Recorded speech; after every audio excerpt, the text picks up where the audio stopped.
phones, they offer private search and tracker blocking with one download. DuckDuckGo, privacy simplified. And the Annie E. Casey Foundation.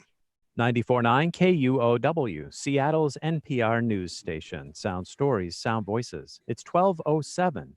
Time for KUOW's Week in Review. Welcome to Friday. Welcome to Week in Review. I'm Bill Radke. I have carved out a crop circle in my bedroom to remind me not to approach my panelists. And they are audience engagement editor for Crosscut, Mohammed, Kloub. Mo, thanks for coming on again. Thank you for having me. Digital editor for The Stranger, Chase Burns. Welcome back, Chase. Hello. And the founder of Seattle City Council Insight, Kevin Schofield. Welcome back, Kevin. Hey, Bill. And if you listener, if you are into little boxes like I am, you can watch it all happen because we're live streaming at facebook.com/KUOW Public Radio and on YouTube at youtube.com/user/KUOW 949. Okay, our top story. I don't think you'll be able to dine in at a restaurant on Monday in King County or get your hair cut or your nails done. But our governor is not telling us that officially until after this program. He likes to listen to Week in Review first and find out what we're thinking. And only then will he push away from his desk and stand up and say, I know what I must do. So as of this live broadcast, all we know is that the governor's stay home, stay healthy order is set to expire this weekend. We know that King County had a chance to maybe reopen more businesses on Monday, June 1st. But this week, the county executive, Dow Constantine, told me, we didn't get there. We are still too diseased. We are not approaching the numbers that the benchmarks that are set out under the most recent state orders. So unless the rules are going to change, which they of course could, I can't foresee that happening. Kevin, you've been looking at some of the same numbers the governor looks at. You've got the dashboard. Yeah, so I like making fun of dashboards from various government entities because mostly they're just bright shiny objects to distract us from what's going on, and they're never updated. But King County just actually put out a key indicators one that's really good, and they're updating it every day, and it has exactly the right information we care about. And it says for the most part we're really getting there. The one place where we're still mostly missing is just the number of daily new cases, and we're close, and it's actually been really trending down, which is great. If you kind of squinted it, it looks like by mid-June we will really be there. So we have to sort of get below a certain threshold and stay there for 2 weeks. We're really close to the threshold now. We're not there yet, but probably in the next few days, maybe even by June 1st, we'll be there. And then if we can stay there for 2 weeks, we're good to go. So I'm thinking probably mid-June. And that's just King County. We have plenty of listeners in surrounding counties. Kitsap got the okay. The county executive in Snohomish County is saying we deserve the okay. Any other reaction to where we are somewhere between phase 1, phase 2?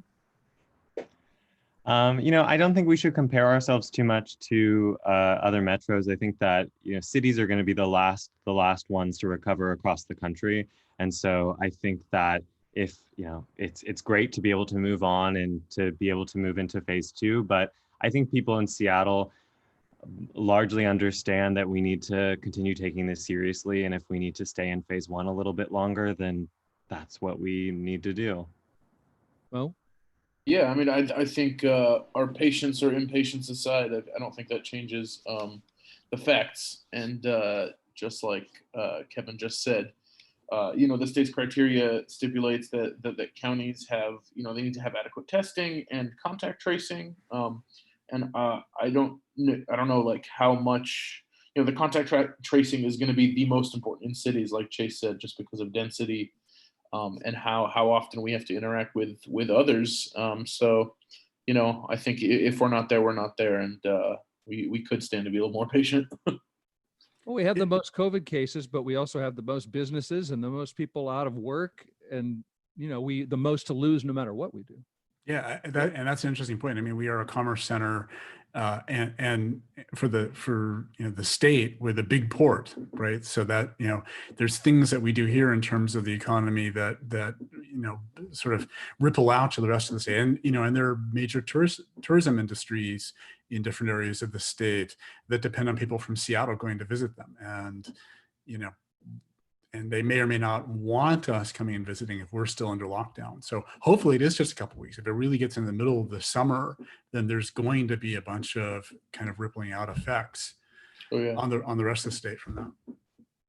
Yeah, a reporter at Crosscut, Manola, she recently wrote about just tourism and how it's affecting small towns all across the state, and how some of them, don't think they generally don't think they'll be able to recover if tourism doesn't pick back up soon. And that's a very difficult thing when people are encouraged not to go anywhere. But that makes me think the one benefit cities do have is like everyone's favorite hobby now, walking, is at least we are very walkable place, whereas if you live in the suburbs in a different county, and have trekked your neighborhood, and have seen it all over the last 2 months, the impatience might be getting to you, and the feelings of being cooped up. So, I do think in Seattle, at least, we're blessed with a lot of parks and ways, I think, to